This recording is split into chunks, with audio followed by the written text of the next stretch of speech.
Good afternoon. অনেক দিন গল্প বলা হয়নি, গল্প পড়াও হয়নি, আমারও পড়া হয়নি। আমি খুবই মিস করছিলাম আমার গল্প পড়ার সেশনগুলো। আমি একটা শ্যুট করলাম, সেই শ্যুটটা নিয়ে অনেক দিন খুবই ব্যস্ত ছিলাম। খুব তাড়াতাড়ি সেটা দেখা যাবে কী শ্যুট করেছি, সেটা কোথায় আসছে সব আমি জানাবো। একটা খুব ইন্টারেস্টিং গল্প, আর আমার চরিত্রটাও খুব ইন্টারেস্টিং। আরও আমার সঙ্গে যারা কাজ করেছেন, যাদেরকে পর্দায় দেখা যাবে, তারাও সকলের খুবই প্রিয় এবং সকলেই খুবই তাবড় তাবড় অভিনেতা অভিনেত্রী। আমি খুবই লাকি যেরকম একটা টিমের সঙ্গে আমি কাজ করতে পেরেছি। খুবই টায়ার্ড ছিলাম, বেশ কিছুদিন ডে নাইট করে শুটিং হয়েছে। সেটা পর্দায় আসার পর আমি শুটিংয়ের গল্প বলবো, সমস্ত ছবি সব ভিডিও আমি দেখাবো, যেটা দেখতে খুব ইন্টারেস্টিং লাগবে। তো আজকে আমি একটা গল্প পড়তে এসেছি। অনেকদিন যেহেতু গল্প পড়িনি, তাই আমি ভাবলাম যে একটু হালকা হালকা ধরনের গল্প পড়বো আমি। তাই আমি আমার একটা প্রিয় বই, সঞ্জীব চট্টোপাধ্যায়ের বড়দের হাসির সমগ্র থেকে একটা গল্প বলবো, যে গল্পটার নাম হলো সব ভালো যার শেষ ভালো। আমি ছোটবেলা থেকে এই কথাটা শুনে এসেছি যে সব ভালো যার শেষ ভালো, শেষটা ভালো হলে সব ভালো হয়। মানে আমাদের জীবনের গোটা জার্নি বা কোনো জার্নিতেই যখন নানান রকম বাধা বিপত্তি আসে, নানান রকম সমস্যা আসে, তখন আমরা খুবই বীতশ্রদ্ধ হয়ে পড়ি, আমরা ভেঙে পড়ি। তখনই এই এই এই সেন্টেন্সটা আমার মাথায় আসে। আমার বাবা মা বলতেন ছোটোবেলা যে সব ভালো যার শেষ ভালো তার, সব ভালো তার শেষ ভালো যার। শেষটা যদি ভালো হয় তাহলে বুঝতে হবে এই পুরো সমস্ত রকম স্ট্রাগল, ফাইট, যুদ্ধ সবটাই ওয়ার্থ ইট। আমি এই গল্পটা আগে পড়িনি, আমি জানি না এই গল্পটায় এই এই ইডিয়ামটা কীভাবে ব্যবহার হয়েছে। পড়ি গল্পটা। গাড়িটা বেশ আসছিল সাঁই সাঁই করে, ফুরফুরে বাতাস, পেছনের আসনে বড় মামা, মাসিমা আর আমি, সামনে মেজো মামা।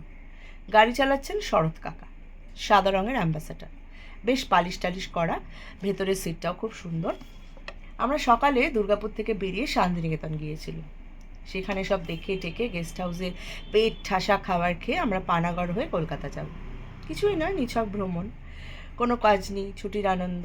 গাড়িটা শরৎ কাকুর। দুর্গাপুরে শরৎ কাকুর ছেলে বড় ইঞ্জিনিয়ার, ছবির মতো একটা বাংলোয় থাকেন, বাগান ঘেরা, বড় বড় গোলাপ। আগের দিনটা আমাদের টেরিফিক কেটেছে, গান, গল্প, খাওয়া, বেরোনো। আরও একদিন থাকলে হতো, কিন্তু সে আর হলো না।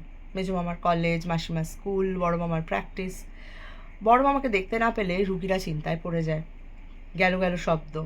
কিছু ওষুধ পাগল, ডাক্তার পাগল লোক আছে বটে পৃথিবীতে। পৃথিবীতে যেন খাবার আর কিছুই নেই, ওষুধ খেয়েই বেঁচে থাকা। শান্তিনিকেতন থেকে বেরোনোর পরই বড় মামার অন্য ভাব। ফার্স্ট যে কথাটা বললেন সেটা হলো, আমারও ইচ্ছে ছিল শান্তিনিকেতনের মতো কিছু একটা করব, জীবনটাকে উৎসর্গ করে দেবো দেশের কাজে, একটা দাগ রেখে যাব। স্বামীজির কথা আমার মনে আছে, সুধাংশু একটা দাগ রেখে যায়।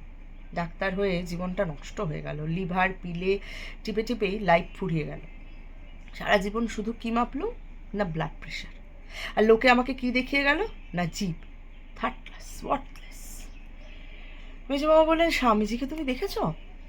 না, আমি কি করে দেখবো, আমি তখন কোথায়? এই যে বললে স্বামীজি তোমাকে বলে গেছেন সুধাংশু একটা দাগ রেখে যা। আমাকে বলেছিলেন আমার স্কুলের হেডমাস্টার মশাই বলাই বাবু, তাকে আমি স্বামীজির মতোই শ্রদ্ধা করতাম। তার বলা মানেই তো স্বামীজির বলা। এতে তোমার এত কাত্রদাহ হচ্ছে কেন?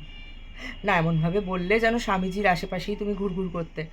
একটু মিসরিপ্রেজেন্টেশন অফ ফ্যাক্ট হলো তো, লোকে তোমায় মিথ্যেবাদী ভাবুক, এইটা তো আমি চাই না। বড় মামা রেগে গেলেন, থাক, তোমাকে আর আমার ভাবনা ভাবতে হবে না। ছেলেবেলা থেকেই স্বামীজি আমার আশেপাশেই আছেন। আমি তার কথা, তার আদেশ সবসময় শুনতে পাই, আমি তাকে দেখতে পাই, আমি তাতে মজে আছি।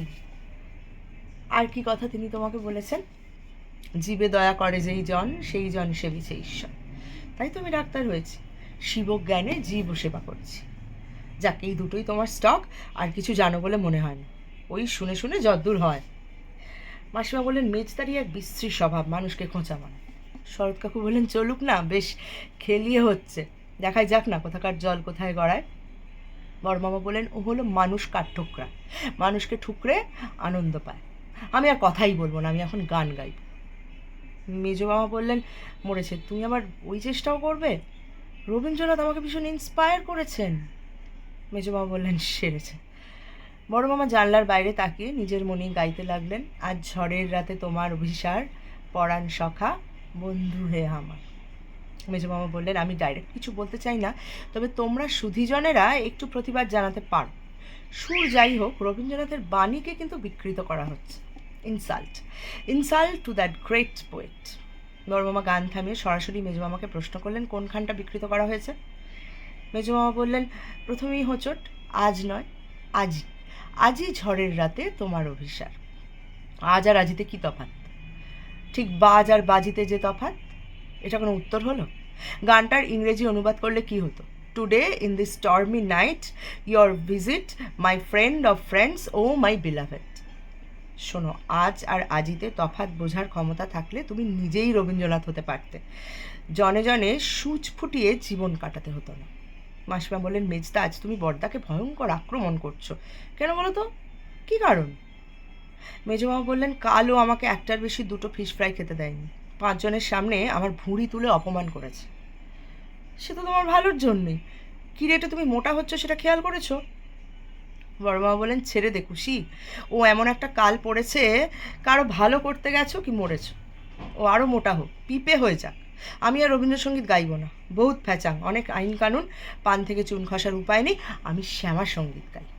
মাসিমা বললেন, তোমাকে গান গাইতেই হবে বড়দা? চুপচাপ বসো না, বাইরের দৃশ্য দেখো, অশান্তি করে লাভ আছে। বড় মামা কি বুঝলেন কে জানে, চুপ করে গেলেন।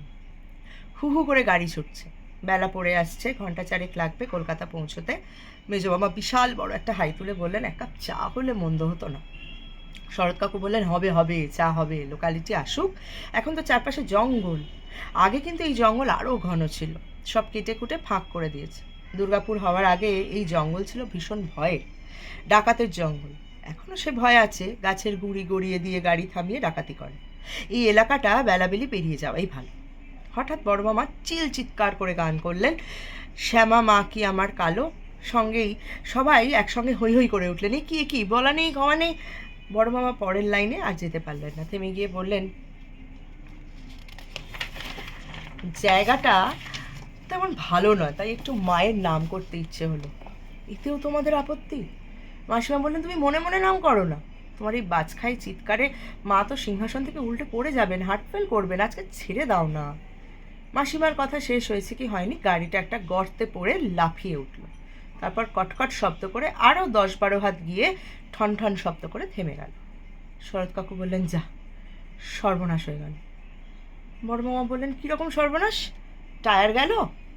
টায়ার গেলে তো ভাবনার কিছু ছিল না, অ্যাক্সেল গেছে। সেটা আবার কি, জীবনে নাম শুনিনি তো। যেটা চাকাটাকে ঘোরায় সেইটা গেছে। মেজো মামা বললেন, এখন কি হবে? শরৎ কাকু বললেন, রিয়েল প্রবলেম, জায়গাটা ভালো নয়, সঙ্গে মহিলা, কাছাকাছি লোকালিটি নেই, মহা সমস্যায় পড়া গেল। একটু নামুন সবাই, গাড়িটাকে ঠেলে সাইড করি আগে। আমরা সবাই নেমে গাড়িটাকে ঠেলার চেষ্টা করলাম, ভয়ঙ্কর শব্দ। বড় মামা বললেন, কী হৃদয় বিদারক শব্দ, এটা মানুষ হলে এখনই মেরামত করে দিতুম, এ অনেকটা লেগ ইঞ্জুরির মতো। গাড়িটাকে ঠেলে একেবারে পথের ধারে করে দেওয়া হলো। দুপাশে ঝিমঝিম জঙ্গল, লম্বা লম্বা গাছ, জঙ্গলের পেছনে কি আছে বোঝার উপায় নেই। ঝিনঝিন করে ঝিঝি ডাকছে, এপাশ ওপাশ দিয়ে তাগড়া তাগড়া লরি গোঁ গোঁ করে চলে যাচ্ছে, আমাদের দেখেও দেখছে না। বড় মামা হাত পা খেলিয়ে বললেন, তা বেশ মন্দ হলো না, এও একটা অ্যাডভেঞ্চার। এই জঙ্গলে শিকার টিকার পাওয়া যায়, ওয়াইল্ড অ্যানিমাল, এলিফ্যান্ট, রাইনো, সঙ্গে একটা বন্দুক থাকলে ভালো হতো। শরৎ কাকু বড় মামার কথায় পাত্তা না দিয়ে মেজো মামাকে বললেন, আপনারা এখানে থাকুন, আমি একটা গাড়ি ধরে পানাগড়ে ব্যাক করি, সেখান থেকে মিস্ত্রি আর স্পেয়ার্স নিয়ে আসি, সময় লাগবে, ডোন্ট গেট নার্ভাস। মেজো মামা বললেন, আমিও যাই আপনার সঙ্গে। বড় মামা বললেন, তা তো যাবেই ভাই, তোমাকে যে আমি চিনি, চিনি গো চিনি, ও গো বিদেশিনী। বড় মামা এখনও শান্তিনিকেতনের মেজাজে, রবীন্দ্রনাথেই রয়েছেন। চিনি গো চিনির সুরটা হয়েছে রবীন্দ্রনাথের মতো। বড় মামার গলায় সুর আছে, তবে চিনি গো চিনির সুরটা হয়েছে, বড় মামার গলায় সুর আছে, তবে গলাটা একটু ভারী, দইয়ের মতো, মালাইয়ের মতো। মেজো মামা বললেন, কি চেনো? কতটা চেনো শুনি? বিপদে চম্পট দেওয়াই তো তোমার চিরকালের স্বভাব। আমাদের ফেলে রেখে তোমাকে তো পালাতেই হবে ভাই। তোমার বীরত্ব আমাদের জানা আছে। শরৎদাকে তো আমি একা ছাড়তে পারি না, আমারও তো একটা দায়িত্ব আছে। সে দায়িত্বটা তো আমিও পালন করতে পারি ভাই। তুমি? মেজো মামা যাত্রার দলের নায়কের মতন হেসে উঠলেন, মন জঙ্গল কাঁপিয়ে। শরৎ কাউকে একটু বিরক্ত হয়েই বললেন, সবসময় ছেলে মানুষই ভালো লাগে না, উই আর ইন ট্রাবল। একটা ট্রাক পানাগড়ের দিকে যাচ্ছিল, সেইটা ধরে শরৎ কাকু আর মেজো মামা চলে গেলেন। একে বলে পথের বন্ধুত্ব। হাইওয়েতে গাড়ির বিপদ হলে এক চালক আর এক চালককে খুব সাহায্য করেন, এইটাই নাকি পথের অলিখিত নিয়ম। ওরা চলে যেতেই বড় মামা হা হা করে হেসে উঠলেন। মাসিমা জিজ্ঞেস করলেন, দানবের মতো হেসে ওঠার কারণটা কি? বড় মামা বললেন, এটা দানবীয় হাসি। কারণ হলো, মোটাটা কিভাবে গাড়িতে উঠলো দেখলি? একে ওই মালাই, মালপো খাওয়া ভুঁড়ি, তার উপর ধুতি, পাঞ্জাবি, উঁচু পাদানি, হ্যাঁচড় প্যাচড়, যেন শিম্পাঞ্জি দোল খাচ্ছে গাছের ডাল ধরে। মাসিমা বললেন, মেজদাকে তুমি সবসময় অমন করে কেন বলো বলো তো? বড় মামা একগাল হেসে বললেন, ওটা আমাদের ছেলেবেলার শত্রুতা খুশি, ও তুই বুঝবি না, ওইটাই আমাদের ভালোবাসা। বাবা বলতেন, ষাঁড়ের লড়াই। এমন একটা দিন ছিল না যেদিন ওতে আমাদের মারামারি হতো না। সব মারামারি তো অবশ্য আমারই হার হতো। একদিন ও আমাকে ঠেলে গোবরের গাদায় ফেলে দিয়েছিল। আর তাই তো আমি গরু এত ভালোবাসি। গরু আমার ফ্রেন্ড। হ্যাঁ, গরু ফ্রেন্ড না হলে এমন গরুর মতো বুদ্ধি হয়? একটা ভাঙা গাড়ি নিয়ে বেড়াতে বেরোলে, এবার বোঝো ঠেলা, পড়ে থাকো জঙ্গলে।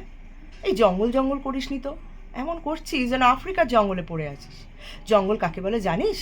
বাঘ থাকবে, সিংহ থাকবে, হাতি থাকবে, হায়না থাকবে, গন্ডার থাকবে, থাকবে অজগর সাপ। দিনের বেলাতেও মনে হবে রাতের মতো খুটখুটে অন্ধকার। একে জঙ্গল বলে না খুশি, এটা হলো বড়সড় বাগান। ঠিক ঠিক জঙ্গলে তোকে এবার নিয়ে যাবো আমি। Tanzania, Kilimanjaro. জঙ্গল দেখতে হলে আফ্রিকা। দাঁড়া, তোর পাসপোর্টটা আগে করাই। সূর্য পশ্চিমে নেমে গেছে। গাছের জটলার ওপাশে আকাশ সোনালি লাল চিলতে চিলতে দেখা যাচ্ছে। সেই আকাশের গায়ে গাছের পাতা ঝুল কালো রঙের ঝালরের মতো ঝুলছে। জায়গাটা বেশ ভালোই লাগছে। শেষবেলার পাখি টিটির টিটির করে ডাকছে। হঠাৎ একটা শেয়াল জঙ্গল থেকে বেরিয়ে এসে আমাদের দেখে লজ্জায় আবার জঙ্গলে ঢুকে গেল। সঙ্গে সঙ্গে বড় মামার মনে পড়ে গেল তার অ্যালসেশিয়ানের কথা। 3টে অ্যালসেশিয়ান, তার মধ্যে একটার নাম নেকটাই। নেকটাই বড় মামার সবচেয়ে আদরের। বড় মামা বললেন, দেখলি, ঠিক নেকটাইয়ের মতো দেখতে। শিয়ালকে পোষ মানাতে পারলেই অ্যালসেশিয়ান, প্রায় একই রকম, কেবল অ্যালসেশিয়ান সাইজে একটু বড়। মাসিমা বললেন, ঠিক বলেছ। বাঘকে পোষ মানাতে পারলেই মামা। বড় মামা পাইচারি করছিলেন, ওধার থেকে এধারে এসে বললেন, কথাটা অবশ্য মন্দ বলিস। আমার তো মাঝে মাঝে নিজেকেই বাঘ মনে হয়, শৌর্যে বীর্যে। তোরা সব ভয় কুঁকড়ে গেছিস, আর আমাকে দেখ, ঠিক যেন মনে হচ্ছে বাবু নিজের বাগানে সন্ধেবেলা আদ্যির পাঞ্জাবি পরে গায়ে আতর টাতর মেখে হাওয়া খাচ্ছে। কোনো ভয় নেই। এরপর অন্ধকার আরও ঘুটঘুটে হবে, জঙ্গলে খট্টাস বেরোবে, ঝাঁক পেঁচা আর বাদুরদের মধ্যে দু একটা ভ্যাম্পায়ারও থাকতে পারে, আর ভূত তো আছেই। গাব গাছ যখন আছে, ভূত তখন থাকবে। শেওড়া গাছে পেতনি একেবারে মাস্ট, থাকবেই থাকবে, শাস্ত্রে আছে, কালিকা পুরাণে। শাস্ত্র তোমার খুব পড়া আছে তাই না বড়দা? এসব আমার পূর্বজন্মের জ্ঞান, আমি তো জাতিস্বর। মাসিমা বললেন, পূর্বজন্মে তুমি কি ছিলে? আমার একটা সার্কাস ছিল, সেই সার্কাসে আমি ছিলাম রিং মাস্টার, বাঘ সিংহের খেলা দেখাতো। এরকম মনে হওয়ার কারণ? এ আবার কি কারণ টারণের কথা কেন আসছে? যা ছিলুম তার আবার কারণ কি? এই যে এই জন্মে আমি ডাক্তার, এর কোনো কারণ আছে কি? ডাক্তার তাই ডাক্তার। জাতিস্বর জিনিসটা তুই জানিস না, ওর মধ্যে কোনো কল্পনা নেই, একেবারে খাঁটি সত্য। যারা জাতিস্বর হয় তারা চোখ বুঝলেই পূর্বজন্ম দেখতে পায়, একেবারে ছবির মতো। আগের জন্ম, তার আগের জন্ম, তার আগের জন্ম, তার আগের জন্ম। মাসিমা বললেন, হয়েছে, একেবারে গাছে গিয়ে শেষ ডালে ধরে ঝুলছে। বড় মামা বললেন, না, একেবারে বানর হওয়া পর্যন্ত যায় না, বানর পর্যন্ত যাওয়া যায় না। সে বহু জন্ম আগের ব্যাপার, চেষ্টা করেছি, পারিনি। তবে ছেলেবেলায় বানরের মতো দুষ্টুমি করে দেখেছি, জিনিসটা বেশ আসে, একেবারে ভুলে যায়নি। বড় মামা কিছুক্ষণ চুপ করে থেকে বললেন, খুশি, তোরা দুজনে কিছুক্ষণ একলা থাকতে পারবি? মাসিমা বললেন, তার মানে? জানিস তো আমার সবসময় বাধা, জানিস তো আমার সব সময় বাধা, 1 ঘন্টা আগে আমার চা খাওয়ার সময় চলে গেছে, আর তো দেরি করা যায় না, আমি একটু চায়ের সন্ধানে বেরোই। এখানে চা, এই জঙ্গলে? দেখ খুশি, উদ্যোগী মানুষের কোনো কিছুর অভাব হয় না, সে মরুভূমিতেও আইসক্রিম জোগাড় করতে পারে। আমার ধারণা জঙ্গলটা ভেদ করে ওপাশে যেতে পারলে একটা বাজার পাবো, সেখানে চায়ের দোকান, কচুরি, জিলিপি, পান, বিড়ি, সিগারেট সব পাওয়া যায়। তা তুমি এই অন্ধকারে এই জঙ্গলের ভেতর দিয়ে যাবে? হ্যাঁ, এ তো আমার কাছে কিছুই নয়, 3 জন্ম আগে আমি ডক্টর ডেভিড লিভিংস্টোনের সঙ্গী ছিলাম রে খুশি। আফ্রিকা, একটা আগাছার জঙ্গল, টকটক করে যাবো আর টকটক করে ফিরে আসবো। আসার সময় তোদের জন্য ফ্লাক্সে করে চা আনবো আর গরম কচুরি। ফ্লাস্ক কোথায় পাবে? কেন, ফ্লাস্ক একটা কিনে নেবো? তার মানে ওখানে তোমার জন্য সব কিছু রেডি করা আছে? আমার মন বলছে। মাসিমা হাসি মুখে বললেন, বেশ, যাও তাহলে। চা একটু বেশি করে এনো কিন্তু, আর কচুরিও।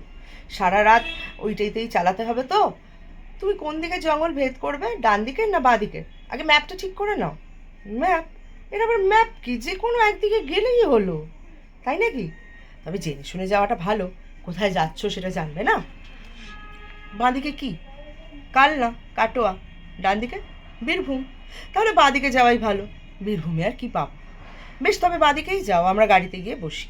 বড়মা বলেন, দরজা লক করে জানলার কাঁচ তুলে বসবি, ডাকাত বদমাস লোক যেই আসুক পাত্তা দিবি না। তোমার কোনো ভাবনা নেই, তুমি যাও। আমি যাবো আর আসবো। ঠিক আছে, যাও, আমাদেরও ভেতরটা চা চা করছে। আমি যাবো আর আসবো, গরম গরম কচুরি আর চা। হ্যাঁ, গরম গরম, দেরি না করে যাও। এই তো আমি যাবো আর আসবো। জঙ্গলটার কত চওড়া হবে? মাইল খানেক। প্লেন রাস্তায় আমি 10 মিনিটে মাইল করি, এটা 20 মিনিট লাগুক। তুমি 30-এই যাও না, তার মানে যেতে আসতে 1 ঘন্টা। যাও যাও, নেমে পড়ো। যদি 2 মাইল হয় তাহলে তো যেতে আসতে 2 ঘন্টা। বেশ, তাই হোক, 2 ঘন্টাই হোক। যদি ধর 3 মাইল হয় তাহলে 3 ঘন্টা। কতটা হবে না জেনে তোদের একলা ছেড়ে যাই কি করে? তাহলে আর গিয়ে কাজ নেই, কেমন? দেখ, যাওয়াটা আমার কাছে কিছুই নয়। আমাকে আমার হেডমাস্টার মশাই স্কুল থেকেই শিখিয়ে এসেছেন, জীবন মৃত্যু পায়ের ভৃত্য, চিত্ত ভাবনাহীন। বন জঙ্গল কাঁপিয়ে বিকট শব্দে একটা মোটরসাইকেল আসছে। হেডলাইটের আলোয় ছোট ছোট পোকার নৃত্য। বড়মামা তাড়াতাড়ি আরও পাশে সরে গিয়ে বললেন, এই রে, ডাকাত। বড়মামা পারলে জঙ্গলেই ঢুকে পড়েন। মাসিমা তেমন ভয় পেয়েছেন বলে মনে হলো না, আমি ভয়ে কাঠ হয়ে গেছি। মোটরসাইকেলটা তেড়ে আসছে, বিকট শব্দ। মনে মনে প্ল্যান ভাবছি, কি করা যায়, সত্যি যদি ডাকাত হয়। মোটরসাইকেলটা তীব্র বেগে বেরিয়ে গেল। বড়মামা বাঁচতে বাঁচতে বললেন, বাজ গিয়া, বাজ গিয়া। নাচ বন্ধ হয়ে গেল, কথাও আটকে গেল। মোটরসাইকেলটা ঘুরে আসছে। বড়মামা কোনো রকমে বললেন, রান। মাসিমা এক দাবড়ানি দিলেন। এই চুপ করে দাঁড়াও তো, ভয় পাওয়ার কিছু নেই। মোটরসাইকেলটা আমাদের সামনে এসে দাঁড়ালো। সুন্দর চেহারার এক ভদ্রলোক, ইঞ্জিনটা ভুটভুট করছে। ভদ্রলোকের একটা পা রাস্তায় আর একটা পা প্যাডেলে। গাড়িটা একটু হেলে আছে। ভদ্রলোক কিছু বলার আগেই বড়মামা বললেন, বিশ্বাস করুন ভাই, আমাদের কাছে কিচ্ছু নেই। ভদ্রলোক কপালে কিছু চুল ঝুলেছিল, সেটা হাত দিয়ে সরাতে সরাতে বললেন, আমি তো কিছু চাইনি। বড়মামা বললেন, আপনাদের কি কিছু চাইতে হয়? আপনারা তো কেড়ে নেন। ভদ্রলোক হা হা করে হেসে বললেন, আমাকে কি ভেবেছেন? বড়মামা বললেন, ডাকাত। কি করে বুঝলেন? এই যে মোটর সাইকেল, তারপর যেতে যেতে ফিরে এলেন, তারপর শুনেছি এটা ডাকাতের জঙ্গল। আচ্ছা, ডাকাত দেখেছেন কখনো? ছোটোবেলায় দেখেছি, বইয়ের মলাটে। সেই ছবির সঙ্গে মিলেছে? বড় মামা আমতা আমতা করে বললেন, না, ঠিক মিলছে না। তবে আধুনিক ডাক্তারদের তো সব অন্যরকম দেখতে হয়েছে।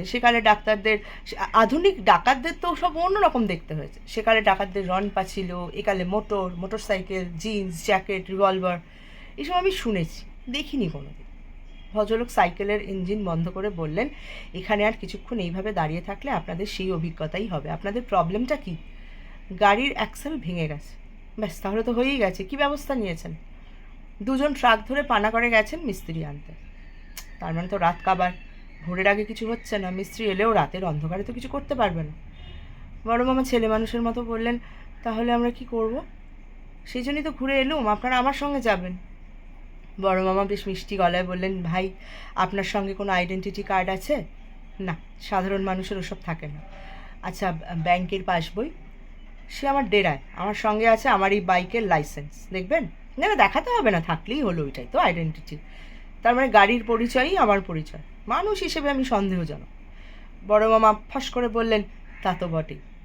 ভদ্রলোক বললেন, তাহলে থাকুন সারা রাত এখানে পড়ে, সঙ্গে আবার মহিলা। এটা কালুর এলাকা, লরি বাস আটকে লুটপাট করে, ভালোই হবে, নতুন অভিজ্ঞতা। মাসিমার মাথা বড় মামার চেয়ে অনেক পাকা, সহজে রাগেন না। মাসিমা বললেন, রাগারাগি করবেন না, আমরা তো খুব ভয় পেয়ে গেছি, তাই আপনাকেও আমরা ভয় পাচ্ছি। আপনার পরিচয়টা একটু বলবেন ভাই?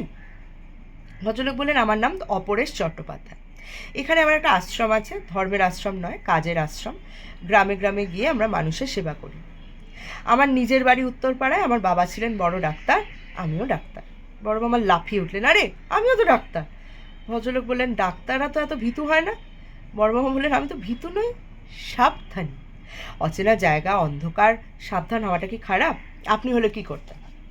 বড় মামার কথা শেষ না হতেই 3খানা মোটর সাইকেল দিক বিদিক কাঁপিয়ে পানাগড়ের দিকে চলে গেল।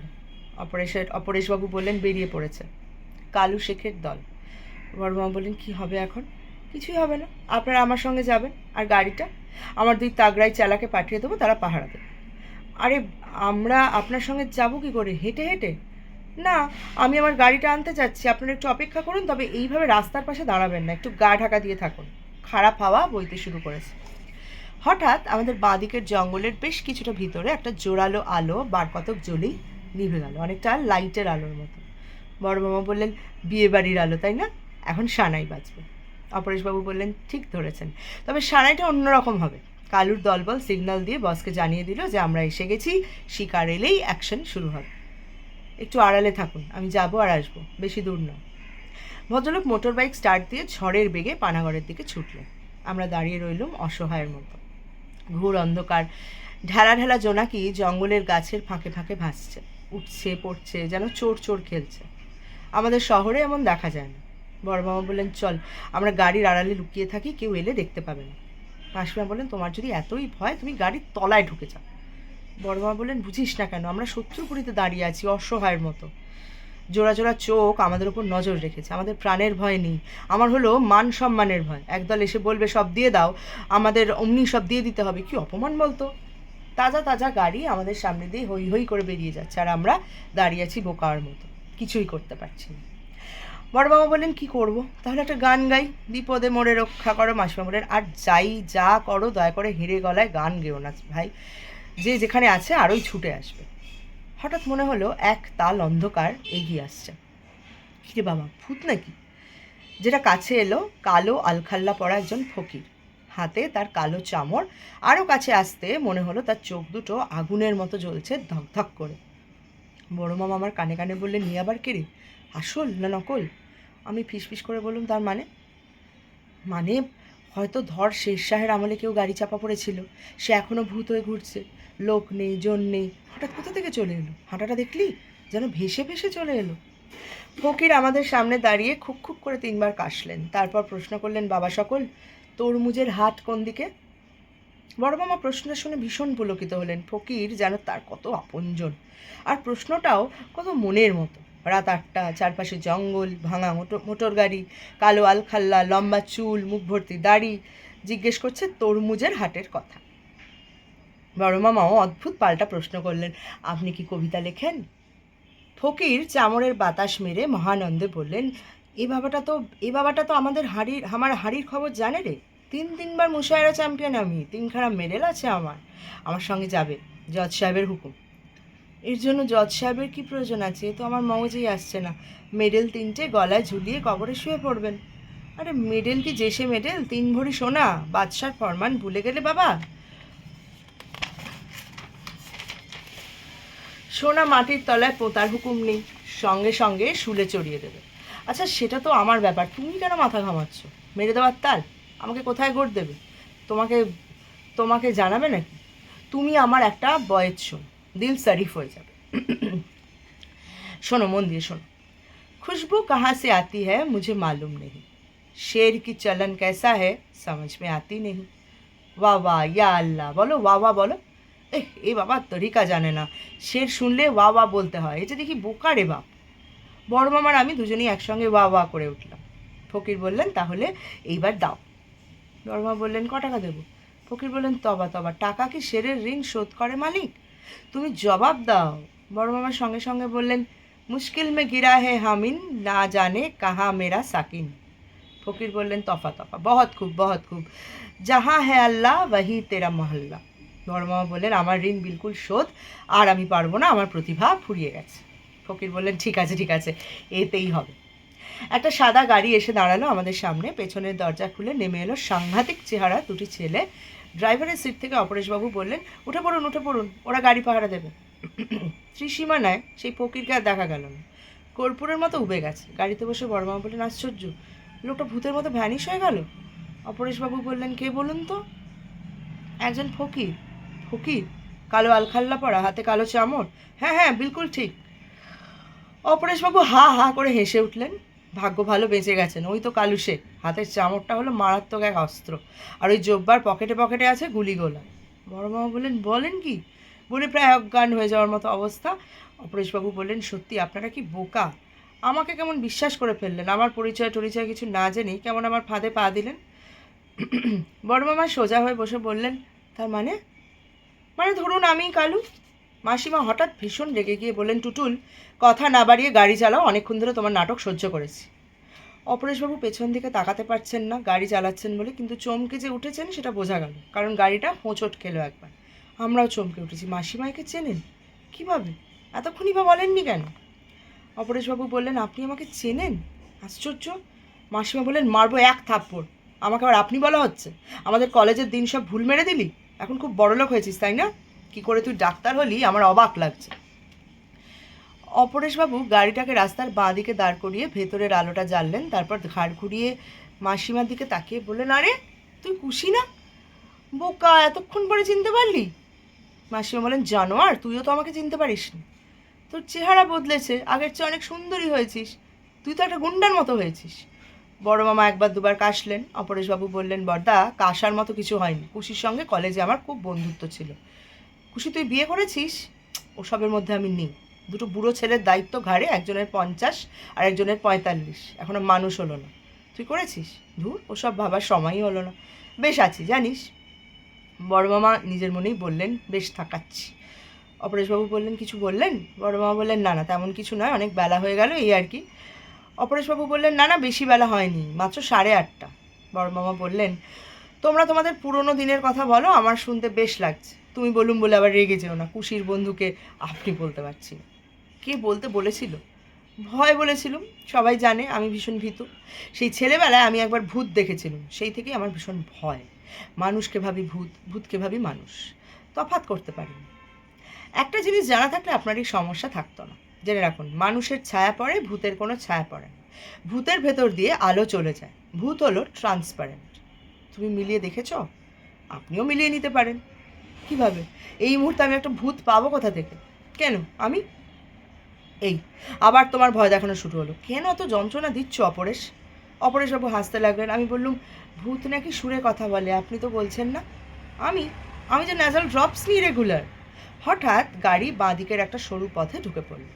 দুপাশে বিশাল শূন্য প্রান্তর, বড় বড় গাছ আর নেই বললেই চলে।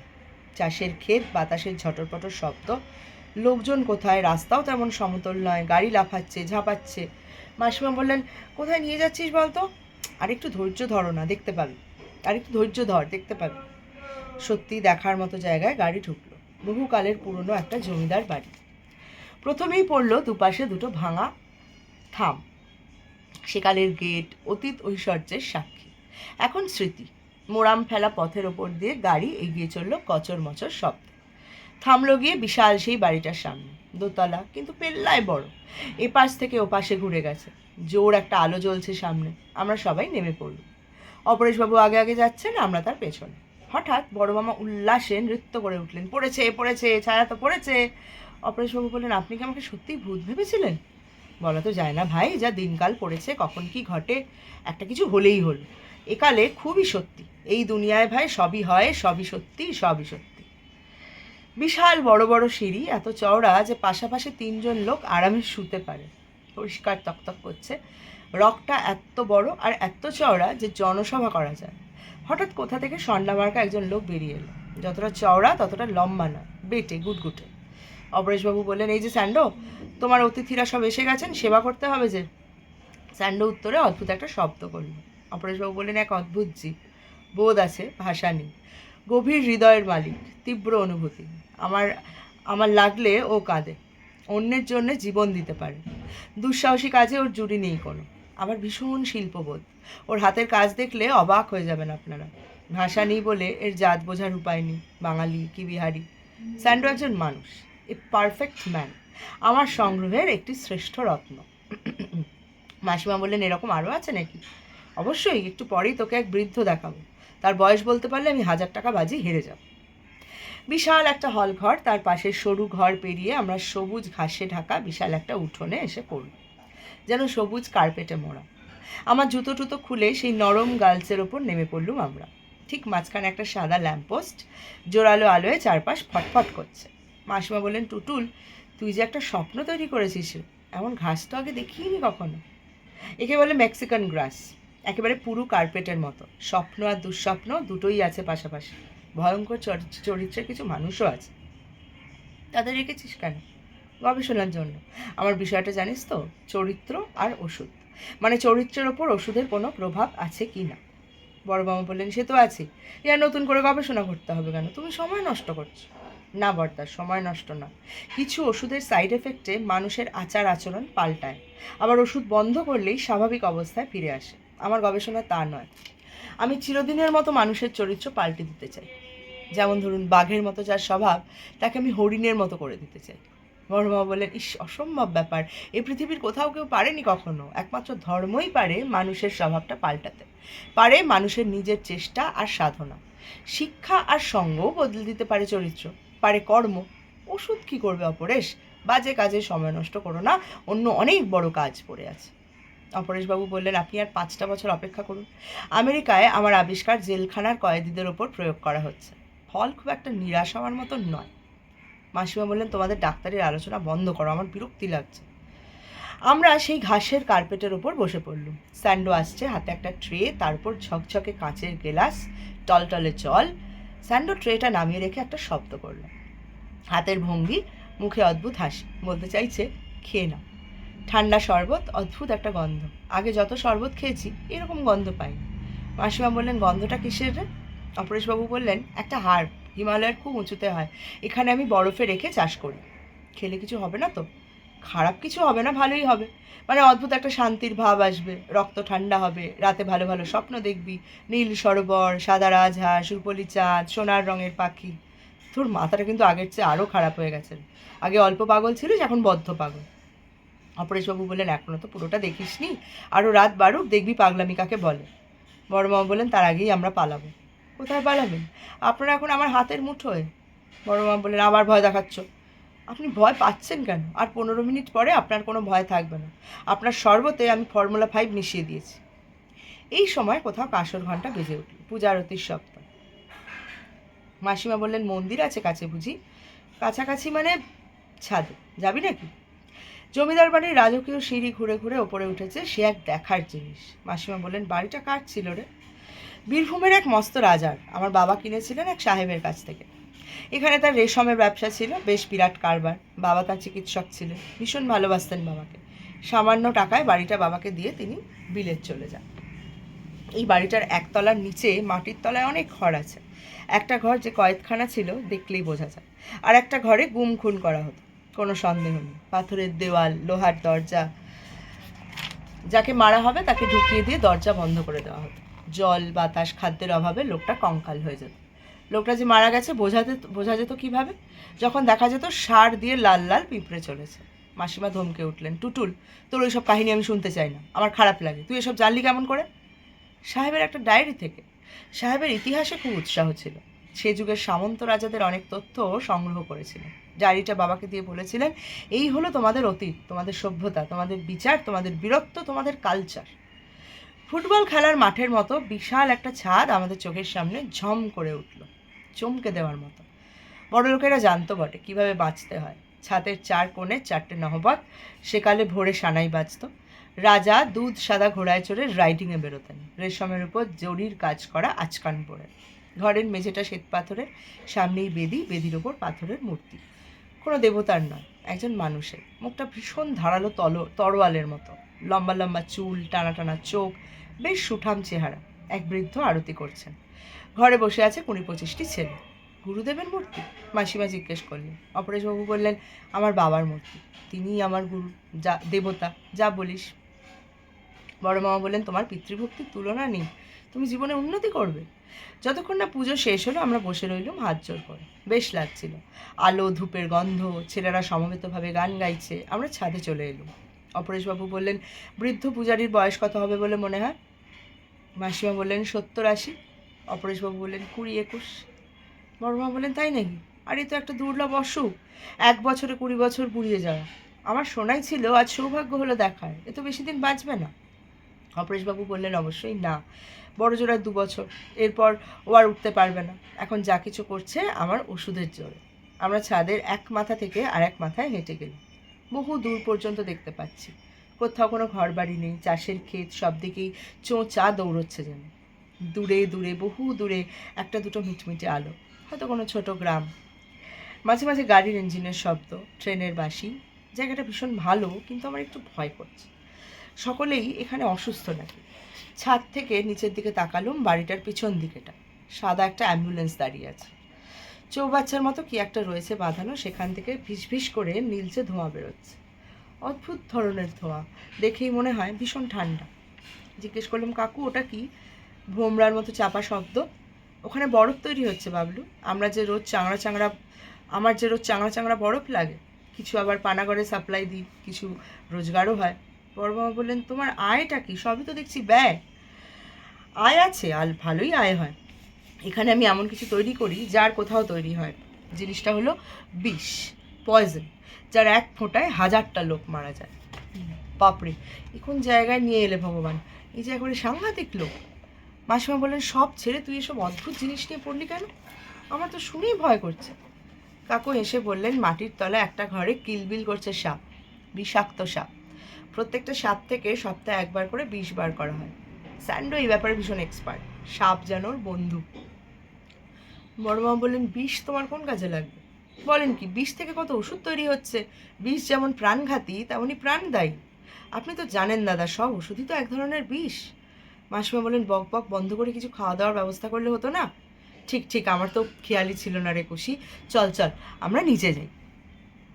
খুব সুদৃশ্য একটা ঘরে এলুম আমরা। মাঝখানে লম্বা টেবিল, পুরনো আমলের চেয়ার, চারপাশে একটা বড় অ্যাকোরিয়ামে মাছ খেলা করছে। ঘরের ভিতরেও বাঁচতে পারে এমন সব বাহারি গাছের টব জায়গায় জায়গায়। হালকা জানলায় হালকা নীল নেটের পর্দা টান টান লাগানো, যাতে মশা না ঢুকতে পারে। কাকু বললেন, প্রতাপ। ধবধবে ফর্সা একটি ছেলে এলো, এক মাথা কোঁকড়া কোঁকড়া চুল, হাসি মুখ। এসেই বললেন, ইয়েস স্যার। শোনো, রাতে স্পেশাল কিছু করো, দেখতেই পাচ্ছ তো 3 জন গেস্ট। এখন আমাদের সামান্য কিছু দাও, ফল আর আমাদের সেই স্পেশাল আইসক্রিম। কোনটা দেবো? দাও, কোর্জেস্টারটাই দাও। All right sir. প্রতাপ চলে গেল। বড়মা বললেন, কি ফর্সা, এদেশীয়? হ্যাঁ, বাঙালি, কিন্তু ওর একটা সমস্যা আছে। রোদে বেরোতে পারে না, রোদ লাগলেই অসুস্থ হয়ে পড়ে। ওর ত্বকের রোগ প্রতিষেধক ক্ষমতা একেবারেই নেই। আমি নানাভাবে চেষ্টা করছি, দেখি কি হয়। মনে হয় সামান্য উন্নতি হচ্ছে। লোকটা কিন্তু সাংঘাতিক মেধাবী, মুখে মুখে জটিল অঙ্ক মুহূর্তে কষে দিতে পারে। হিসেবে পাকা মাথা। ও আমার 1 নম্বর সহকারী, তেমনই স্মরণ শক্তি, একটা প্রতিভা। মাসিমা বললেন, এটা কি তোর অসুখের মিউজিয়াম? মিউজিয়াম নয়, উদ্যান, রোগোদ্যান। পাকা পেঁপে এলো, ফালা ফালা করে কাটা, একেবারে লাল টুকটুকে, তেমনই মিষ্টি। এ নাকি মেক্সিকোর পেঁপে, এই বাড়ির বাগানেই ফলেছে। বড় বড় জামরুল, এই জামরুল হলো আন্দামানে। বড় মামার খুব মন খারাপ হলো, বললেন, ওই 2 ছোকরার কি হলো কে জানে। আমরা কেমন মজা করে ফল পাকড় খাচ্ছি, একবার দেখে এলে হতো ফিরেছে কিনা। কাকু বললেন, ফিরে এলেই আমরা খবর পাবো, পাহারাদাররা ছুটে আসবে। এসে গেল সেই আইসক্রিম, যার নাম কোর্জেস্টার। হালকা কমলা লেবু রঙের, এক একটা 4 চৌকো টুকরো, যেমন সুন্দর গন্ধ তেমনই স্বাদ। খেলেই নাচতে ইচ্ছে করবে। মাসিমা বললেন, কিভাবে তৈরি করেছে বলতো? এই আমাদের স্পেশাল ফর্মুলা, খুব পুষ্টিকর, ভেষজ গুণে ভরা। এতে কিছু সামুদ্রিক গাছগাছরা আছে। রোজ একটা করে খেলে মানুষ সহজে বুড়ো হবে না। তোকে শেখাতে পারি, কিন্তু উপাদান পাবি কোথায়? এই রঙটা এসেছে তো সেই ভেষজ থেকে। কত কাণ্ডই তুই করেছিস টুটুল। জানিস তো, এই অঞ্চলের মানুষ আমাকে ভীষণ ভয় পায়, ভাবে আমি একটা জাদুকর, লোকের উপকার করতে পারি, আবার রেগে গেলে অপকারও করতে পারি। কালু শেখও আমাকে ভয় পায়, মাঝে মাঝে নানা রকম তোফা পাঠায়। ওই অ্যাম্বুলেন্সটা শেখের দেওয়া। ওর ছেলেকে একবার কেউটে সাপে কামড়েছিল, আমি বাঁচিয়ে দিয়েছিলাম। সে এক সাংঘাতিক চিকিৎসা, নিষ্ঠুর ব্যাপার। শখানেক মুরগি জবাই করতে হয়েছিল। মাসিমা বললেন, চুপ করা, শুনতে চাই না। বড় মামা বললেন, পরে আড়ালে শুনে নিও। কালু শেখের দান তুমি নিলে? বড় মামার প্রশ্ন। কালু শেখ হলো রবিনহুডের মতো, সে গরিবের মা বাপ। লোকটা সত্যিই ফকির, আবার কবি। আমার এখানে একটা প্রজেক্ট তার টাকাতেই চলে। মাশরুম প্ল্যান্ট, ব্যাঙের ছাতা, সস্তার প্রোটিন। চলুন পাতালে ঘুরে আসি। বড় মামা সঙ্গে সঙ্গে বললেন, আমি বাড়ি যাব, বাড়ির জন্য আমার ভীষণ মন কেমন করছে। কাকু বললেন, বড়দা আপনার কোনো ভয় নেই, মাটির তলাটা না দেখলে আপনার অনেক কিছুই দেখা হবে না। সেকালে স্থপতিরা কত বিস্ময়কর কাণ্ড করতে পারতেন, সেটা দেখা উচিত আপনার, একটা জ্ঞান। চলো তাহলে। বড় মামার কাঁদো কাঁদো গলা। বেশি দূর যেতে হবে না, এই ঘর থেকেই যাওয়া যাবে। কাকু উঠে ঘরের ডান পাশে গেলেন, মেঝের সঙ্গে মেলানো একটা কাঠের পাটাতন, একটা আংটি লাগানো। আমরা লক্ষ্য করিনি। ঢাকনাটা তুলে দেওয়ালের একটা হুকে লাগিয়ে দিলেন। একটা আলোর আভা ভেসে উঠলো, উঁকি মেরে দেখলুম ধাপ ধাপ সিঁড়ি ঘুরে ঘুরে নেমে গেছে পাতালে। একটা ঠান্ডা ভাব ভোরের বাতাসের মতো উপরে উঠে আসছে। কাকু আমার পিঠে হাত রেখে বললেন, যাও মাস্টার, তুমি আগে নেমে যাও, দেখি তোমার সাহস কেমন। প্রথমে একটা ভয় এলো মনে, ডিটেকটিভ উপন্যাসে পড়েছি, যেই নিচে নামবো ওপরের পাটাতনটা ফেলে দিয়ে শয়তানটা হা হা করে অট্টহাসি হাসবে। যাও এইবার ওইখানে তিলে তিলে শুকিয়ে মরো। ঘোর অন্ধকার, চুইয়ে চুইয়ে জল পড়ার শব্দ, আগুনের গোলার মতো দুটো কি জ্বলছে, এগিয়ে আসছে আমার দিকে, বিশাল এক অজগর। কাকুর হাত এসে পড়লো আমার পিঠে। কি ভয় করছে? মাসিমা বললেন, আমি আগে নামছি। মাসিমা আমাদের টপকে নিচে নামতে লাগলেন। পুরো দলটা সঙ্গে সঙ্গে সচল হলো। নামছি তো নামছি, কত নিচু রে বাবা। শেষ ধাপে লম্বা একটা করিডোর, আলো ঝলমলে। অনেকটা দূরে ওটা কিরে, নৌকোর মতো। মাসিমা বললেন, ওটা কিরে? নৌকো। শুকনো ডাঙায় নৌকো? উফ, পাগলের পাগলামি। এখানে পাগলের কোনো কারবার নেই, ওই মাথায় গেলে দেখবি একটা স্লুইস গেট। বহুকাল আগে এখানে একটা মরা নদী ছিল, খুলে দিলে এটা জলে ভরে যেত। ওই নৌকোটা অতি প্রাচীন, অনেকটা বজরার মতো। নদী আর নেই, কিন্তু নৌকোটা আছে। আমি বছর বছর রং করাই, ভেতরে আলো ফিট করে দিয়েছি। যখন জ্বালবো দেখবি মায়ার মতো, স্বপ্নের মতো। ভেতরটা একেবারে রাজকীয়, রাজাদের কাণ্ড কারখানাই আলাদা। ডান দিকে পরপর একসার ঘর, বাঁদিকে বিশাল একটা চাতাল, থামের পর থামের মাথায় একতলার ছাদ। পাথরের দেওয়াল চুইয়ে জল পড়ছে টুসটুস করে। কোথা থেকে শব্দ আসছে, ঝাঁকঝাঁক ভিমরু লোড়ার মতো। তলার গুমোট ভাব কাটানোর জন্য চারপাশে 4টে এক্সস্ট ফ্যান ঘুরছে, তারই শব্দ, বললেন কাকু। ডান পাশের চাতালের দেওয়ালের পরপর অনেক রিং লাগানো, বেশ উঁচুতে। ওইখানেই নাকি হাত বেঁধে মানুষকে চাপকানো হতো সে যুগে। তখন আইন আদালত বলতে বোঝাতো রাজাকে, দণ্ডমুণ্ডের কর্তা। বড় মামা বললেন, তোমার সেই সাপ খোপের ঘরটা কোথায়? সেটা আমরা সব শেষে দেখবো, বলা তো যায় না, যদি ছোবল টোবল মেরে দেয় পৃথিবীর সব রকম বিষাক্ত সাপের আখড়া। কাকু সেই নৌকোটার সবকটা আলো জেলে দিলেন। সে যে কি সুন্দর। মাসিমা বললেন, টুটুল, তোর এই নৌকোটা আমাকে ভাড়া দে না, আমি তোর কাছে আর কিচ্ছু চাইব না। ভাড়া কেন? তুই এসে সারা জীবন থাক না, আমি একা সব সামলাতেও পারছি না, আমাকে একটু সাহায্য কর না, কলেজে তো খুব নেতাগিরি করতিস। নৌকোটার ওঠার জন্য সুন্দর একটা সিঁড়ি, দুপাশে রেলিংয়ে দামি ঝিনুকের কারুকাজ। নৌকোটাও রেলিং দিয়ে ঘেরা, কাঠের জাফরি, সামনে পাটাতন ঝকঝকে পালিশ করা, সেখানে ছোট ছোট গাছের টব, পাতাগুলো সব সাদা, যেন কাগজের গাছ। এ এক ধরনের আমেরিকান ক্যাকটাস। বিষাক্ত মাকড়সারা এই পাতায় বাসা বাঁধতে ভীষণ ভালোবাসে। সেই রকম মাকড়সা নাকি পাতার আড়ালে আছে, কিচ্ছু না, স্রেফ একবার হেঁটে যাবে গায়ের উপর দিয়ে, সমস্ত জায়গাটা সবুজ হয়ে যাবে, কোনো সার থাকবে না। এখানে মজা করে রাখার কারণ? বড় মামা রেগে গেছেন। কাকু বলেন, ওইটাই তো অ্যাডভেঞ্চার, বেশ একটা ভয় ভয় বিপদ বিপদ ভাব। লিফটে করে এভারেস্টে ওঠা গেলে কেউ উঠতো? আফ্রিকার একটা পার্ক হলে কোনো আকর্ষণ থাকতো? তোমার ওই পোষা মাকড়সা আমাদের ভালোবেসে গায়ে এসে চড়বে না তো? সে আশঙ্কা নেই, ওরা ভীষণ লাজুক, পাতার উল্টো পিঠে বাসার গভীরে আরামে শুয়ে থাকে। এরা তোমার কোন কাজে লাগবে?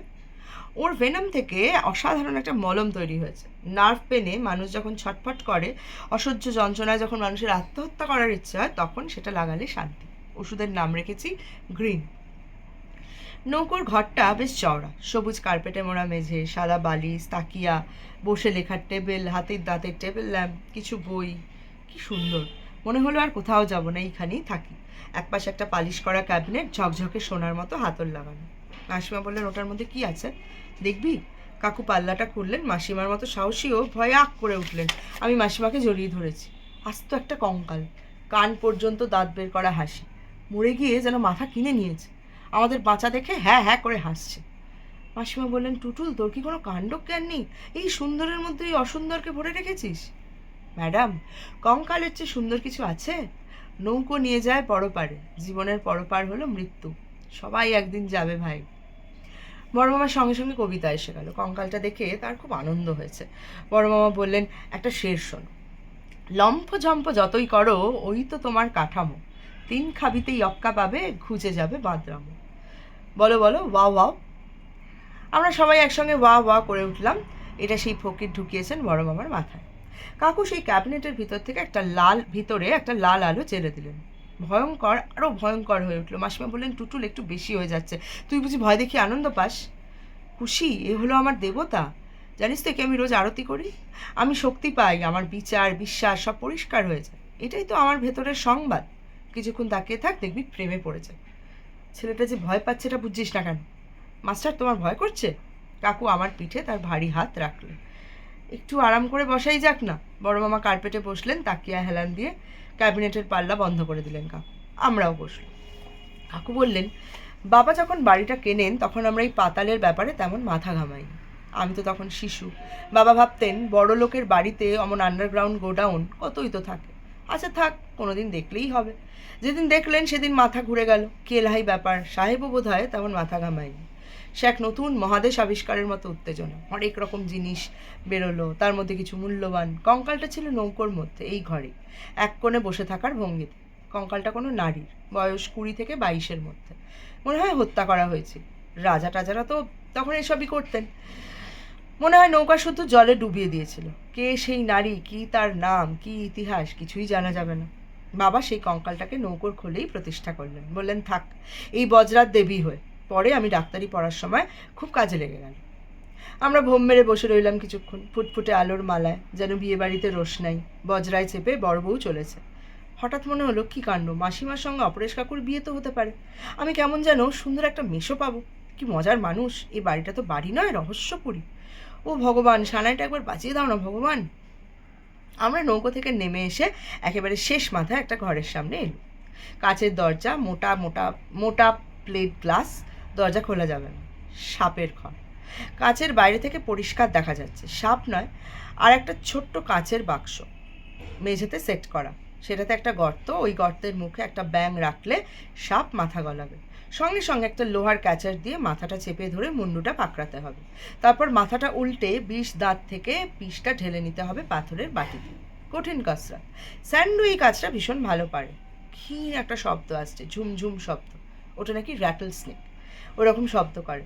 ভিতরে আরেক জাতের মারাত্মক সাপ আছে, স্যান্ড ভাইপার। আমরা এবার সেই ঘরটা এলো, টর্চার চেম্বার। কালো স্লেট পাথরের দেওয়াল, নিশ্ছিদ্র একটা ঘর। মেঝেটা খসখসে বেলে পাথরের। ঢোকা মাত্রই মনে হলো কি যেন গুমড়ে গুমড়ে কাঁদছে, গোঙাচ্ছে, আর তো চিৎকার করছে। এক পাশে লোহার একটা অদ্ভুত জিনিস আর হয়ে আছে, ওটার নাম টিকটিকি।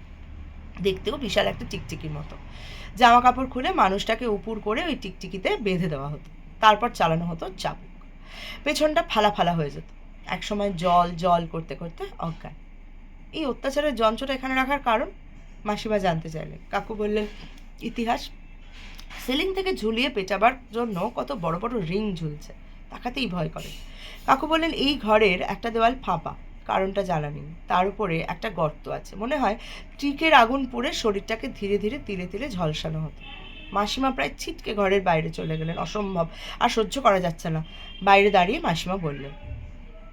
আমরা সোজা নৌকাটা পেরিয়ে চলে গেলুম শেষ প্রান্তে। সেখানে একটা বিশাল খিলান, লোহার দরজা। দরজাটা খুলতেই একটা টানেল। বেশ কিছু দূর এগোতে ফাঁকা মাঠ, জমিটা বেশ নিচু, পাথর ছড়ানো, শুকনো নদীর তল যেমন হয় সেরকম। এগোতে এগোতে উঁচু জমি, চাষ হয়েছে। একটা ট্রাক্টর পড়ে আছে ফাঁকা মাঠে, দৈত্য যেন ঘুমোচ্ছে। বাঁশঝাড় বাতাসে মচর মচর শব্দ করছে, গা ছমছমে পরিবেশ। বিশাল বাড়িটা দাঁড়িয়ে আছে জমাট ইতিহাসের মতো। একটা ঘেরা জায়গার মধ্যে যেন লতা বিতান, কুঞ্জবন। আমার মনে হলো জায়গাটা হলো মৃত্যুর। ওই ঝোপটা হলো বিষাক্ত আইভি লতার। কাকু একটা বক্তৃতা দেওয়ার জন্য তৈরি হচ্ছিলেন। লতানে গাছ, কিন্তু কোনো অবলম্বন ছাড়াই লতা মাটি ছেড়ে মাথা তুলে আকাশে চারা মারে। সে এক ভৌতিক কাণ্ড। পাতারও কি বাহার, 1 ইঞ্চি থেকে 4 ইঞ্চি লম্বা, থোকা থোকা, ঝকঝকে পালিশ করা, মোমের মতো সাদা সাদা ফল ধরে। লতার সর্বাঙ্গ দিয়ে সর্ষের তেলের মতো পদার্থ বেরোয়, ভীষণ বিষাক্ত, গায়ে লাগলেও বিপদ। মাসিমার ধমকে বক্তৃতা বন্ধ হয়ে গেল। দেখা হলো না স্পিটিং কোবরা, সাপ মানুষের চোখ তাক করে বিষ ছড়ে পিচকিরির মতো, অন্ধ হয়ে যায় মানুষ, আফ্রিকার সাপ। সেখান থেকে আনিয়েছেন কাকু বিশাল একটা খাঁচায় 500 তাজা কাঁকড়া বিছে খড়খড় করছে। ওরা নাকি ভোরবেলা পেছনের দ্বারা আকাশের দিকে তুলে ধেই ধেই করে একসঙ্গে নাচে। সে এক দেখার মতো দৃশ্য। সাদা সাদা 20-22টা সুন্দর সুন্দর বিড়াল, এখানে ওখানে 4টে ভিন্ন জাতের কুকুর, অকারণে পোষানো, কাকুর গবেষণায় সাহায্য করে। কোনো বিড়াল অসুস্থ হলে বাগানে চলে যায়, খুঁজে খুঁজে ঘাস পাতা বের করে চিবোয়, পরের দিনই ফিট। অসুখটা কি কি খেয়ে সেরে গেল, তারপর অনুসন্ধান। অসুখ আর ওষুধ প্রকৃতিতে পাশাপাশিই আছে, খুঁজে নিতে পারলেই আরোগ্য। 7টা বানর এক জায়গায় নাচছে শরীর দুলিয়ে দুলিয়ে, ওদের মধ্যে একটা নাকি পাগল, 2টো বোকা গাধা, 4টে মহা শয়তান। কাকুর পরীক্ষা ওদের নিয়ে, বোকা দুটোকে চালাক করতে চান, চালাক 4টেকে আরও চালাক। পাগলটাকে করতে চান স্বাভাবিক, একেবারে মেতে আছেন, দিনে রাতে কোনো সময় নেই। বছরে 1-2বার বিদেশি সাহেবরা এখানে আসেন। বিদেশে কাকুর খুব নাম, দেশের মানুষ তেমন পাত্তা দেয় না। এক বাঙালি ভালো কিছু করলে আর এক বাঙালির তো খুব কষ্ট হয় না। কাকু এইসব কথা বলতে বলতে আমাদের দোতলায় নিয়ে এলেন। এই জায়গাটাও ভীষণ সুন্দর, একটা বড় ঘরে শুধু বই আর বই, সবই ওষুধ আর অসুখের ওপর। আর একটা বড় ঘরে এনে কাকু বললেন, খুশি তোরা এই ঘরটায় থাকবি, বেশ চারদিক খোলা ঘরটা। আর একটা মজা কি বলতো, ঘরে আবার কি মজা, ঘর যেমন হয় বিশাল বড় সড়ো একটা ঘর। উফো, তাহলে তো মিটেই গেল ব্যাপারটা। এদিকে আয়। আমরা গুটি গুটি ঘরের পশ্চিমের দেওয়ালের দিকে এগিয়ে গেল। মেঝের কাছে দেওয়ালে গোল একটা কাঠ বসানো, অনেকটা দরজার মতো। কাকু সেটা খুলে দিল। বেশ বড় গোল মতো একটা ফোকর, যে কোনো মাপের মানুষ গলে যেতে পারে, কিন্তু যেতে হবে হামাগুড়ি দিয়ে। কাকু হামা দিয়ে আগে ঢুকলেন, পেছনে পেছনে আমরা। সোজা হয়ে দাঁড়াতেই দেখি ছোট মাপের আর একটা সুন্দর ঘর, বেশ সাজানো গোছানো, অপূর্ব। দেওয়ালে ঠাসানো টেবিল, একটা মাত্র চেয়ার, টেবিল ল্যাম্প। সেই ঘরের একপাশে একটা কাঠের আলমারি। কাকু বললেন, খুশি ওটা কি? তুই কি শেষে আলমারিও দেখাবি? খোল না পাল্লাটা। মাসিমা এক টানে পাল্লাটা খুললেন। ধাপ ধাপ সিঁড়ি, সোজা উঠে গেছে ওপরে। তেমন চওড়া নয়, কষ্টের সৃষ্টি একজন করে ওঠা যায়। আমরা তাই করলুম। 4 চৌকো জলের ট্যাঙ্কের মতো আর একটা ঘর, চারপাশে 3 পাশ সলিড দেওয়াল, একদিকের পুরোটাই জানালা। কাকু মেঝেতে বসে জানলাটা খুললেন। লম্বা লম্বা গারদ লাগানো, যত দূর চোখ যায় ধুধু মাঠ, অন্ধকার আকাশ, জল জল করছে তারার দল। কাকু বললেন, পূব দিক। সকালে সূর্যের দিকে তাকিয়ে নবাব খোদাবন্দের কাছে প্রার্থনা করতেন। এই ঘরেই তার বংশের একজন জহর খেয়ে আত্মহত্যা করেছিলেন। সেই ইতিহাস আমি জোগাড় করেছি উপন্যাসের মতো। সকালে এই ঘরে আমি কিছুক্ষণ নিজের মনে বসে থাকার চেষ্টা করি। জীবনের সামনেটা পেছনটা বেশ দেখা যায়। বড় মামা থেবড়ে বসে পড়লেন মেঝেতে, বললেন, হয়ে গেল, আমি আর দেশে ফিরছি না, এই ফরেনেই থেকে যাবে। একেবারে আমার মনের মতো জায়গা, কুকুর আছে, বেড়াল আছে, রোগ আছে, রুগী আছে, ঠাকুর ঘর আছে, এই ধ্যানের ঘর।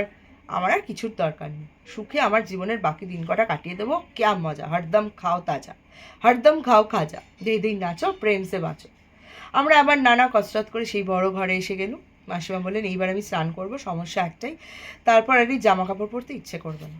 কাকু বললেন, তোর সমাধান আমি করে দিচ্ছি, একেবারে নতুন একটা পাজামা আর একটা নতুন অ্যাপ্রন দিচ্ছি, ফাইন ড্রেস নিয়ে তোর কাছে এসে মেম সাহেব হয়ে যাই। স্যান্ডোদা এসে ইশারায় আমাকে ডাকলেন। স্যান্ডোদার হাসিটা খুব সুন্দর। নিচে নেমে এলুম। সবুজ ঘাসে ঢাকা মাঠের ওপাশে একটা উঠোন, তার পাশে জল টলটলে প্রায় সুইমিং পুলের মতোই একটা চৌবাচ্চা।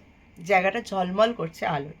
দুপাশে 2টো গ্যারাজ, একটা গ্যারাজে 2টো মোটরসাইকেল রেগে মেগে দাঁড়িয়ে আছে, আর একটা সাদা রঙের একটা মোটর, 4টে নতুন সাইকেল আর এক পাশে খাড়া। স্যান্ডোদা ইশারায় প্রশ্ন করলেন, চান করবে? ঘাড় নাড়ল। গরমে মরে যাচ্ছি, বৈশাখে তেতে আছে চাটুর মতো। যখন হাওয়া দিচ্ছে মনে হচ্ছে, আহা, এমন কালার হয় না। হাওয়া বন্ধ হলেই আসে আফসোস, শীত কবে আসবে। স্যান্ডোদা কোথায় যেন চলে গেলেন লাফাতে লাফাতে। আমি দাঁড়িয়ে দাঁড়িয়ে অবাক হয়ে দেখছি। স্বপ্নের দেশ, জেনারেটরের ব্যবস্থা আছে নিশ্চয়ই, তা না হলে অন্ধকার জমানায় এত আলো আসে কি করে। স্বর্গের মতো পরিষ্কার চারপাশ, জলাধারের পাশেই গাছের ঝোপ, বিরাট আকারের সাদা সাদা ফুল। পরে চিনতে পারল, পেল্লায় পেল্লায় গন্ধরাজ। স্যান্ডোদা তোয়ালে আর সাবান আনতে গিয়েছিলেন। পরিষ্কার একটা শর্টস, ঝাপাং করে ঝাঁপ মারলুম জল, ক্লোরিনের গন্ধ। স্যান্ডোদা ইশারায় বললেন, সাঁতার কাটো, সাঁতার। সাঁতার আমি ভালোই জানি, মামার বাড়ির দিঘিটা আমি দাপিয়ে বেড়াই। জলটা খুব ঠান্ডা, মনে হয় বরফ কলের বাড়তি জল এর মধ্যে চলে আসে।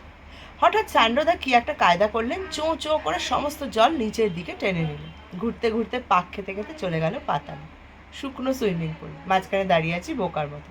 স্যান্ডোদা হাততালি দিয়ে নাচছেন, চোখ বড় বড় করে ইশারা করলেন, উঠে এসো, ঠান্ডা লাগবে। অদ্ভুত মানুষ, আমি যেন তার ছেলে। গা মুছিয়ে দিচ্ছেন, পাউডার মাখিয়ে দিচ্ছেন, চুল ফিরিয়ে দিচ্ছেন। যখন ছোট ছিলুম মা আমার এইরকম করতেন। মা নেই, মা স্বর্গে। মাসিমা কড়া ধাতে। স্যান্ডোদা আমাকে একটা খাঁচার সামনে নিয়ে এলেন। একটা বিরাট লক্ষ্মী প্যাঁচা ছটফট করছে, গোল গোল আগুনের চোখ বনবন করে ঘুরছে। স্যান্ডোদা খাঁচার দরজাটা খুলে দিল। এক ঝাপটা মেরে প্যাঁচাটা আমার মাথার উপর দিয়ে উড়ে চলে গেল। পোষা প্যাঁচা, দিনের আলো ফুটলে অন্ধকার মুছে গেলে অন্ধকার হওয়ার আগেই ঠিক ফেরত চলে আসবে, অন্ধ হওয়ার আগেই ঠিক ফেরত চলে আসবে। স্যান্ডোদাকে এত ভালোবাসে, রোজ যে কোনো একটা ফল ঠোঁটে ঝুলিয়ে নিয়ে আসে। সব প্রাণীই নাকি স্যান্ডোদাকে ভীষণ ভালোবাসে। পাখি এসে কাঁধে বসে গান শোনায়, বেড়াল এসে লেজ বুলিয়ে সুরসুরি দেয়, বানর মাথা চুলকে দেয়। স্যান্ডোদার অসুখ করলে সবাই দেখতে আসে। একটা গাছ আছে, স্যান্ডোদা সামনে গিয়ে দাঁড়ালেই পাতাগুলো সব ঝুলে যায়, যেন সম্মান দেখাচ্ছে। যেখানে আমরা রোজ থাকি সেখানে এসব কিছুই হয় না। ঘাজর মেজর লোক, গুলতানি, ভ্যা ভ্যা গাড়ি, ঝগড়া, মারামারি, ধুলো, ধোঁয়া, মাইক, সভা, সেখানে এসব গল্প। বলবে গুল মারছে বেটা। বড় মামার মতো আমারও এখানে থেকে যেতেই ইচ্ছে করছে। জীবজন্তুদের খাওয়াবো, চাষের মাঠে কাজ করব, রোদে ভিজবো, না জলে ভিজবো, রোদে পুড়বো। খাওয়ার ঘরে মাসিমাকে মনে হচ্ছে সিস্টার নিবেদিতা।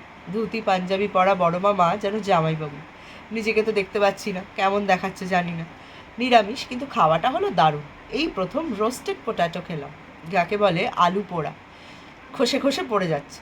মোচার কিমা কারি, ছানার ছোট ছোট গুলি মেশানো, ফ্রুট স্যালাড, গোলাপজাম, ফলসার চাটনি।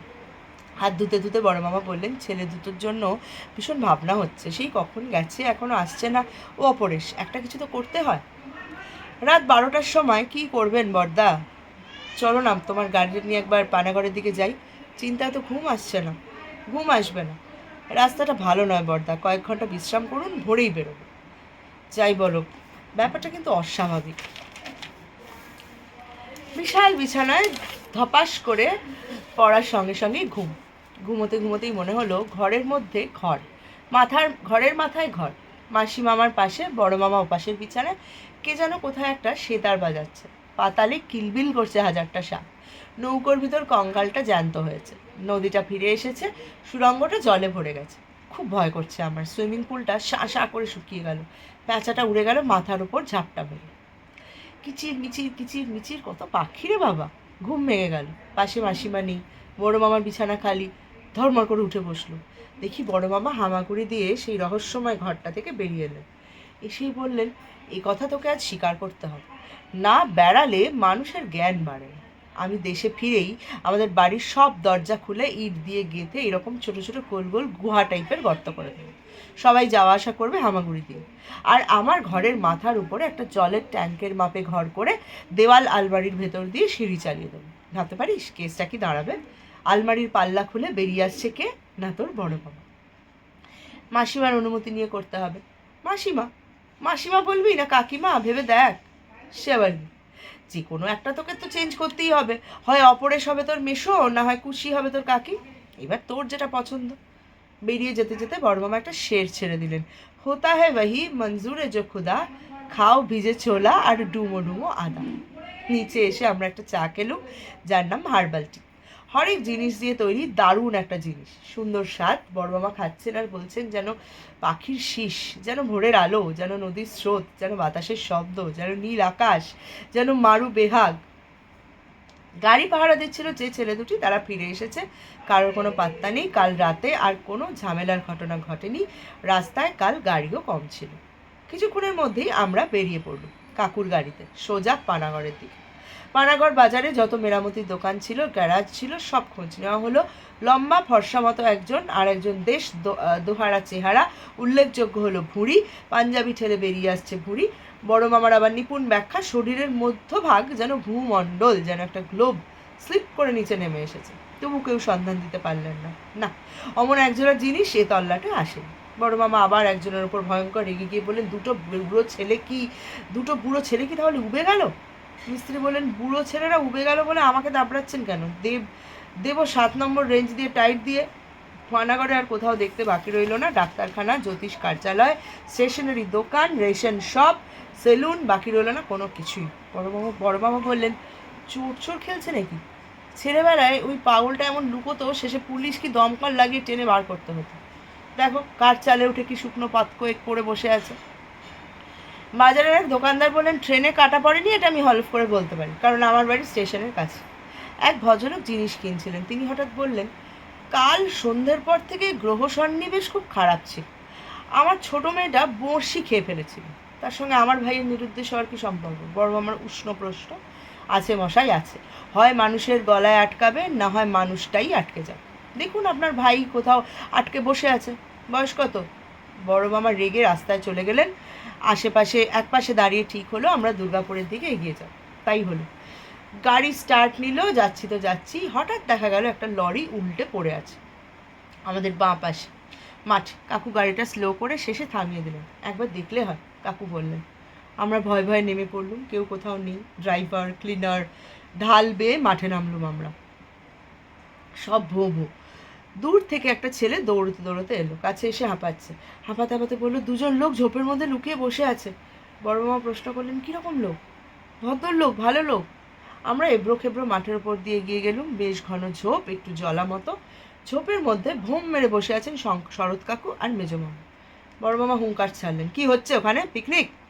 শরৎ কাকু চিঁচি করে বললেন, বেরোবার উপায় নেই, সম্পূর্ণ আলুথালু। বড় মামা আমাদের দিকে তাকিয়ে প্রশ্ন করলেন, ব্যাপারটা কি? এক তো শুনেছিল মহাভারতে দ্রৌপদীর বস্ত্রহরণ হয়েছিল, একালে কি দুঃশাসনরা কিছু ভুল করলো? মাসিরা বলেন, আহ কি হচ্ছে দাদা, দাঁড়াও আমি একবার দেখি। মেজো মামা কুই করে উঠলেন, তুই আর এগোসনি খুশি, একেবারে অরণ্যের কোলে বসে আছি, অরণ্যের কালে আছি। অপরেশ কাকু বললেন, এমন অবস্থা হলো কি করে? শরৎ কাকু বললেন, রিপাবলিকের পাবলিক সব নিয়ে গেছে, কিচ্ছু রাখেনি। ঘড়ি, আংটি, চেন, মানিব্যাগ, জুতো, ছাতা, এভরিথিং। আপনারা এই মাঠে এলেন কি করে? আমরা কি আর ইচ্ছে করে এসেছি? লরিটাই তো নিয়ে এলো, ডেলিভারি দিয়ে গেল এখানে। সেই ঝোপের আড়াল থেকে দুজনে যা বললেন তা হলো, লরির ড্রাইভার একটু বেসামাল ছিল, দুটো লরিতে খুব লড়ালড়ি হচ্ছিল। এ একবার ওভারটেক করে তো আর একবার। আর মেজো মামা নাকি সাবাস সাবাস করে খুব উত্তেজিত করছিলেন, বলছিলেন, লাগাও লাগাও, রসগুল্লা খিলায়গা, চমচম খিলায়গা। কিছুক্ষণের মধ্যেই দ্বিতীয় লরিটা ডান দিক থেকে এমন চেপে দিলে যে মেজো মামাদের লরিটা টাল খেয়ে সোজা রাস্তার নিচে মাঠে চিৎপটাং অবধি মনে আছে, তারপর একটা গ্যাপ মনে নেই। এরপর কত রাত কে জানে। দুজনে মাঠে পড়ে আছেন ভাসাভাসি, শুধু শরীরটাই আছে, ধরা চূড়া সব গেছে। শরৎ কাকু চোখের দামি বিলিতি ফ্রেমের চশমা ছিল, সেটা গেছে, সব ধোঁয়া ধোঁয়া দেখছেন। আমাদের রেখে অপরেশ কাকু পানাগড় বাজার থেকে জামা কাপড় চটি সব কিনে আনলেন। বড় মামার কি আনন্দ, বললেন, মেজো অতি চালাকের গলায় দড়ি, সুখের সন্ধানে আমাদের পথের পাশে ফেলে রেখে হ্যাঁচড় প্যাচড় করে লরিতে উঠলে তো। ওরে ভগবান আছেন, আমরা রাতে রাজপ্রাসাদে, মখমলের বিছানায়, পেটে রাজভোগ। ওরে গুরুজনকে ব্যঙ্গ করলে শাস্তি পেতে হয়। দুজনে ঝোপের আড়াল থেকে সেজে গুজে বেরিয়ে এলেন। ভালো করে একটা চান দরকার, চুলে মুখে হাতে শুকনো মাটি, ধুলো, গাড়ির কালি। শরৎ কাকু জিজ্ঞাসা করলেন, দেবতার মতো এই ভদ্রলোকটি কে? বড় মামা বলেন, আমাদের পরম আত্মীয়, আমাদের পরম প্রিয়জন। অর্থাৎ অর্থাৎ বড় মামা দুহাত তুলে নাচতে লাগলেন। খুশি যাবে শ্বশুরবাড়ি, সঙ্গে যাবে কে? ঝোপে বসে বুড়ো দুটো পাজামা পরেছে। এক ঝাঁক শালিক পাখি মাথার ওপর দিয়ে উড়ে গেল। সেই বাচ্চাটা দূরে দাঁড়িয়েছিল এতক্ষণ, একগাল হেসে বললে, বাবু দুটোকে সুন্দর দেখাচ্ছে গো। বড় মামা তার হাতে 20টা টাকা দিয়ে বললেন, গোপাল মিষ্টি খেও। ফেরার পথে বড় মামা বেশ উল্লাসে গান ধরলেন, জনগণ মন অধিনায়ক জয় হে। মেজমা বললেন, সিনেমা বুঝি শেষ হলো? জাতীয় সঙ্গীত হচ্ছে। খুবই মজার গল্প, একটা অন্যরকম জগৎ তৈরি করেছে গল্পটায়। একটা অন্যরকম বাড়ি, যেরকম বাড়িতে আমরা যারা সারাক্ষণ শহরের নানান রকম গাড়ি ঘোড়া, শব্দ দূষণ, ধোঁয়া এসবের মধ্যে থাকি, তাদের জন্য এরকম একটা পৃথিবী খুবই আকর্ষণীয়। আমার তো খুবই ভালো লাগলো, জাস্ট মনে হচ্ছিলো চলে যাই এরকম একটা জায়গায়।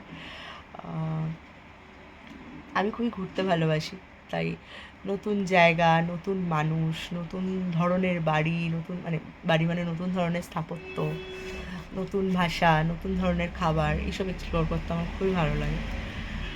এই গল্পটাও আমাকে সেরকমই একটা জায়গায় নিয়ে গেল। আর যেটা বলছিলাম, শেষ ভালো যার সব ভালো তার, গল্পটা যেরকম লাস্টে একটা সুন্দর সুন্দর সমাপ্তি হলো।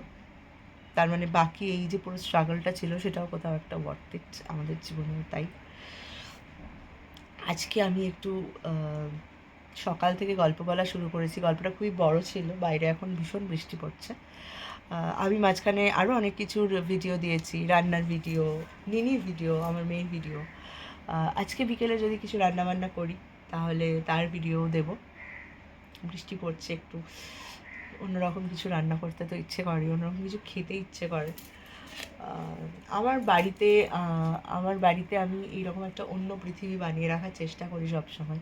সেটা একদমই এসকেপিং ফ্রম দ্য রিয়ালিটি সেই জন্য নয়, একটা কমফর্ট জোন, একটা শান্তির জায়গা বানিয়ে রাখার জন্য, যেটা অনেক কেয়সের মধ্যে শান্তি দেয়, অনেক ডিপ্রেশনের মধ্যে মোটিভেট করে। সেই জন্য বাড়িটাকে আমি সেইভাবে বানিয়ে রাখার চেষ্টা করি। দেখা যাক জীবনে কোথায় গিয়ে মনে হয় যে শেষ ভালো যার সব ভালো তার। সবাই ভালো থাকবেন। আবার দেখছি আমি কত তাড়াতাড়ি আবার একটা গল্প নিয়ে আসতে পারি। অনেকদিন ভূতের গল্প পড়া হয়নি, একটা ভালো ভূতের গল্পের খোঁজ করছি আমি, বড়দের ভূতের গল্পের খোঁজ। দেখা যাক পাই কিনা, পেলে নতুন একটা গল্প নিয়ে চলে আসছি আপনাদের কাছে।